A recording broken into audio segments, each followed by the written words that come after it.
하나님의 말씀 같이 보겠습니다. 창세기 41장 25절에서 36절입니다. 창세기 41장 25절에서 36절 우리 다 같이 한 목소리로 읽겠습니다. 요셉이 바로에게 이르되 바로의 꿈은 하나라. 하나님이 그가 하실 일을 바로에게 보이심이니이다. 7 좋은 암소는 7회요 7 좋은 이삭도 7회니 그 꿈은 하나라. 그 위에 올라온 파리하고 흉한 7소는 7년이요 동풍에 말라 속이 빈 7 이삭도 7회 흉년이니 내가 바로에게 이르기를 하나님이 그가 하실 일을 바로에게 보이신다함이 이것이라. 온 애굽 땅에 7회 큰 풍년이 있겠고 후에 7회 흉년이 들므로 애굽 땅에 있던 풍년을 다 잊어버리게 되고 이 땅이 그 기근으로 망하리니 후에 든 그 흉년이 너무 심함으로 이전 풍년을 이 땅에서 기억하지 못하게 되리이다. 바로께서 꿈을 2번 겹쳐 꾸신 것은 하나님이 이 일을 정하셨습니다.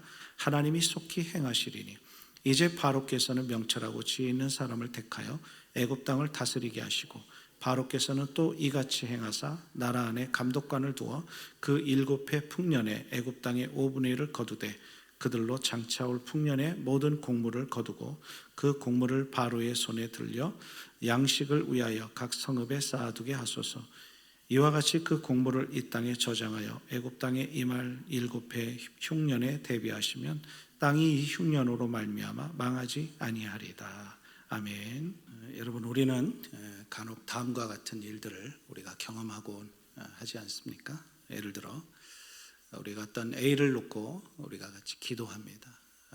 하나님 이거 이렇게 꼭 들어주세요. 이렇게 기도합니다. 그런데 예를 들어 그렇게 기도할 때 어떤 기업의 입사를 놓고 기도하든지 어떤 학교에 입학을 놓고 또 어떤 문제 해결을 놓고 우리가 하나님 앞에 그렇게 기도하곤 합니다.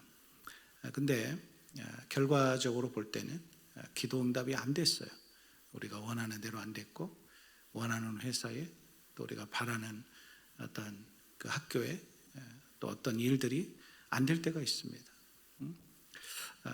그러나 시간이 한참 오랜 흐른 후에 우리 인생을 과거를 되돌아보면 어떻습니까? 그때 그 길이 막혔던 것이 지금 돌아와서 보면 하나님의 은혜였구나. 그때 막힌 것이 하나님의 전적인 은혜였구나. 그때 그 일을 했을 때 만약에 그것이 응답되어 내가 원하는 대로 갔었다면 지금쯤 어떻게 됐을까? 참 되게 답답하고 더 힘들었을 것이다. 여러분, 그렇게 우리가 많이 고백할 때가 있지 않습니까? 저도 그런 경험이 많이 있습니다. 하나님은 그때 막혔던 것이 하나님의 은혜였고 하나님은 더 좋은 길로 우리를 인도하셨다고 우리는 그렇게 고백하게 됩니다. 오늘 본문에 등장하는 요셉도 보면 그래요. 요셉도 마찬가지입니다.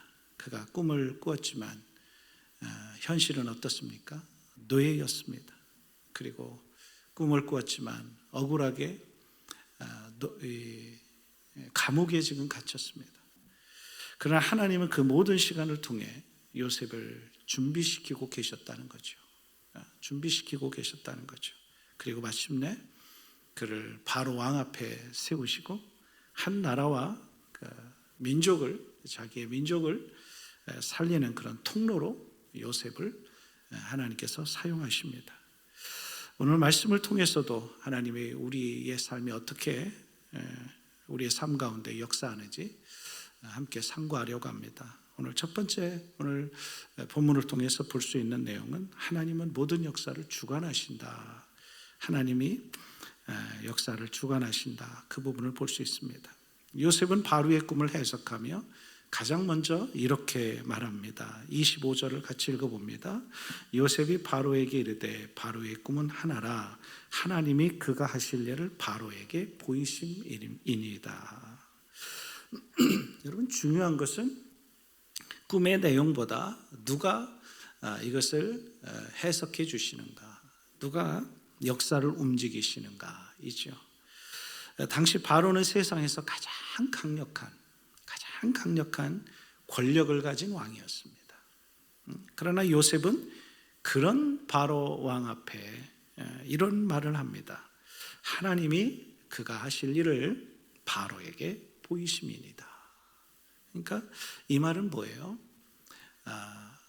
요셉에게는 세상에서 가장 크신 분이 하나님이셨습니다. 믿으십니까? 요셉은 세상에서 가장 큰 분은 하나님이었어요. 자, 여러분, 우리가 여기서 정말 놀라운 것을 볼 수 있는데요. 요셉이 형들의 미움을 받아, 시기를 받아 요셉이 어떻게 되었나요? 노예로 애굽에 팔렸어요. 그리고 애굽의 노예로 생활하다가 너무 잘하다가 그가 또 그 만하님의 유혹에 그가 뿌리치고 감옥에 끌려 들어왔습니다. 근데 그때마다 요셉은 노예로 왔는데도 자기의 신세를 한탄하지 않았습니다. 그 가운데서도 그가 신세를 한탄하지 않았고, 그는 여전히 하나님이 그의 인생에서 가장 크신 분이었던 것을 알 수 있어요. 어떻게 아냐면 그 만하님이 그를 유혹할 때 내가 어찌 이 일을 하나님께 내가 범하겠습니까? 내가 어떻게 이 죄를 하나님께 내가 이 죄를 범하겠습니까? 그의 의식 속에선 하나님이 가득 차 있었습니다. 그리고 그가 감옥에 들어와 있을 때 오늘 보니까 뭐라고 말합니까? 하나님이 바로에게 그 꿈을 해석해 주실 겁니다. 그러니까 여기서 요셉은 자기의 모든 주변의 감옥, 환경, 상황이 그 문제를 요셉은 크게 보질 않았다는 거예요. 하나님보다 크게 보질 않았습니다. 여러분, 우리의 삶 가운데 어떤 문제든지 무엇이든지 하나님보다 크게 볼 때는 우리가 그 문제에 깔려버립니다.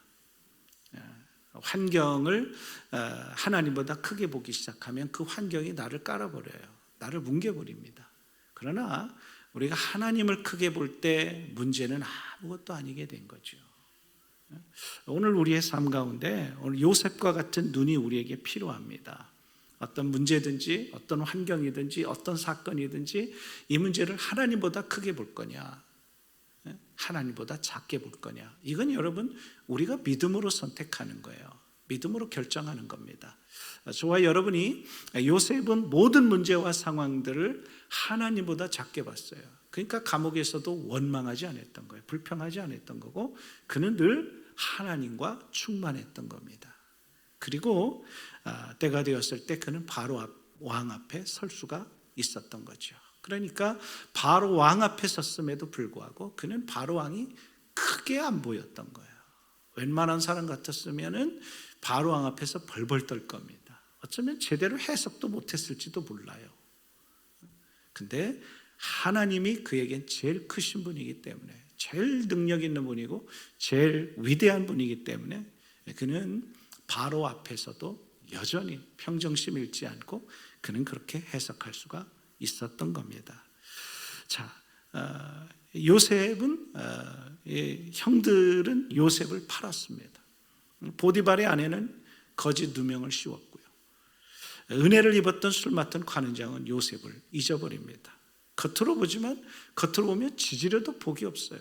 아마 요셉을 아는 주변의 사람들은 내 삶은 어쩌면 이렇게 힘드냐, 어쩌면 이렇게 참 너는 그렇게 안 풀리냐, 아마 그렇게 말했을지도 몰라요. 그러나 하나님은 그 모든 사건을 사용하여 결국 요셉을 왕 앞에 세우셨죠.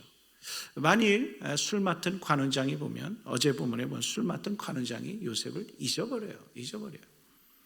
그러니까 술 맡은 관원장이 그때 요셉의 은혜를 기억했다면, 자기가 복직되고 기억했다면 아마 요셉은 기껏해야 감옥에서 풀려났을 겁니다. 누명을 벗고 풀려나도록 그 정도 막강한 힘은 있었죠. 술 맡은 관원장에게. 아니면 더 잘 됐으면 노예에서 해방시켜 줬을지도 몰라요. 자유의 몸이 되도록 얼마든지 그럴 만한 파워가 술 맡은 관원장에게 있었습니다. 그때 그 은혜를 갚았다면 그렇게 되었을 거예요. 그러면 어떻게 했겠어요? 잘 되었으면 자기 집으로, 부모의 집으로 돌아왔을 겁니다. 돌아왔을 거예요. 아마 그때 돌아왔으면 어떤 현상이 벌어질 것 같아요? 아버지 이삭이 가만히 있지 않았을까요? 다른 아들도 아마 잡아 죽일 거예요. 네가 그랬단 말이야? 내 아들한테. 놀라운, 아마 그 가정이 또 어떻게 펼쳐질지 몰랐을 거예요. 근데 그때 이 관원장이 요셉의 은혜를 잊어버립니다. 이게 우연이 아니었던 거죠. 우리 삶도 마찬가지입니다. 지금 이해되지 않는 상황 속에 있을 수 있습니다. 왜 이런 일을 겪었는지 모를 수 있어요. 그러나 하나님은 지금도 저와 여러분의 인생을 다스리시고 주관하시고 계심을 믿으시기 바랍니다. 로마서 8장 28절은 말씀하죠. 하나님을 사랑한 자 곧 그 뜻대로 부르심을 입은 모든 자들에게는 모든 것이 합력하여 선을 이루느니라. 모든 것이 합력하여 선을 이루는다.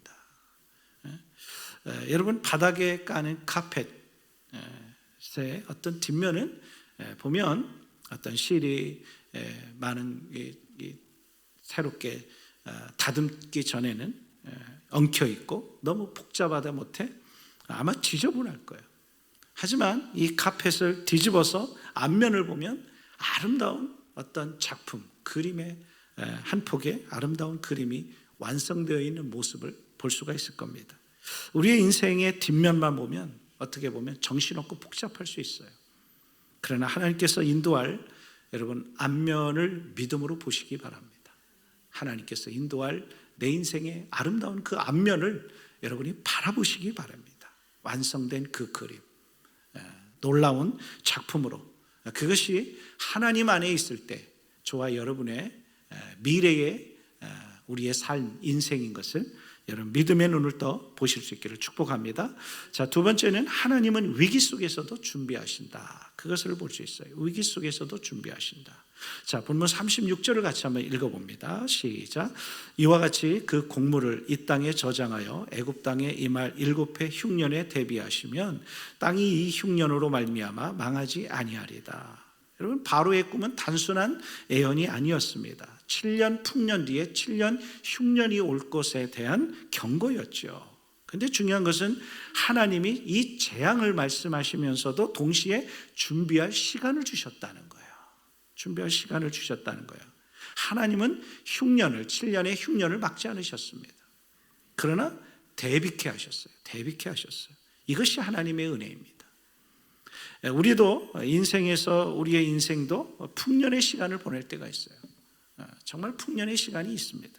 건강할 때가 있고 물질이 넉넉할 때가 있고 사람과의 관계가 참 좋을 때가 있고 모든 것이 풍성하다라고 생각할 때가 있어요. 그런데 많은 사람들은 이 풍년의 시간들을 그냥 소비의 시간으로 보낼 수도 있습니다. 하지만 오늘 본문에서 요셉은 그 미래를 준비하라고 말합니다. 그래서 이 풍년을 준비해서 흉년을 대비하게 하시죠. 여러분, 우리의 신앙도 마찬가지입니다. 말씀을 들을 수 있을 때 여러분 말씀을 많이 준비해야 합니다. 말씀을 많이 준비하십시오. 기도할 수 있을 때 여러분 많이 기도해 놓으시기 바랍니다. 어려움이 닥친 후에 그때 하려고 하면 우리의 영적 근육이 작동되질 않아요. 말씀을 읽는 것도 그렇고 기도하는 것도 그렇고 예배 생활도 마찬가지입니다. 평소에 풍년일 때 모든 것이 넉넉할 때 풍성할 때 그때 하나님과 더 깊어질 수 있기를 바라요. 깊어질 수 있기를 바라요. 그게 다 저축이라고 생각해 보십시오. 기근의 때, 흉년일 때 여러분 그것이 그때를 통과할 수 있는 우리의 근육이 될 것입니다. 여러분, 노아를 생각해 보십시오. 그가 비가 오기 전에 방주를 지었습니다. 만들었습니다. 사람들은 비웃었죠. 홍수가 왔을 때 방주가 그들의 생명을 살렸습니다. 기도할 수 있을 때 여러분 많이 기도하시기 바랍니다. 말씀을 읽을 수 있을 때 많이 읽으시고 말씀을 공부할 수 있을 때 많이 공부하시기 바랍니다. 사랑을 베풀 수 있을 때 많이 베푸심으로 영적 기근을 준비하는, 그래서 하나님께 영광 돌리는 저와 여러분의 삶이 되시기를 축원합니다. 우리 같이 한번 기도하겠습니다. 하나님 아버지 감사합니다. 오늘 받은 말씀을 생각하며 하나님보다 어떤 문제나 사건 상황을 더 크게 보지 않게 하여 주시옵소서. 하나님의 내 인생의 가장 크신 분, 내 가치의 가장 큰 분, 내 주변에 있는 모든 것은 하나님보다 가장 작은 것, 어떤 것이든지 거기에 우리의 가치와 무게의 중심을 두지 않게 하여 주옵소서. 하나님을 제일 크신 분으로, 하나님을 제일의 가치로 두게 하여 주셔서 하나님, 우리의 지금 기도할 수 있을 때, 말씀을 볼 수 있을 때, 예배할 수 있을 때, 주님께 드리고 베풀 때, 사람들에게 베풀 수 있을 때, 그때 하나님 가장 많이 함으로 흉년의 때를 준비하는, 기근의 때를 준비하는 우리의 모든 지혜로운 성도들 되게 하여 주시옵소서. 지금 우리 주 예수 그리스도의 은혜와 하나님 아버지의 그 크신 사랑하심과 성령 하나님의 감화감동 내주 교통하여 주심이 오늘 말씀을 받고 또 승리하길 원하는 한 분 한 분들 위해 함께 하시기를 간절히 축원하옵나이다. 아멘.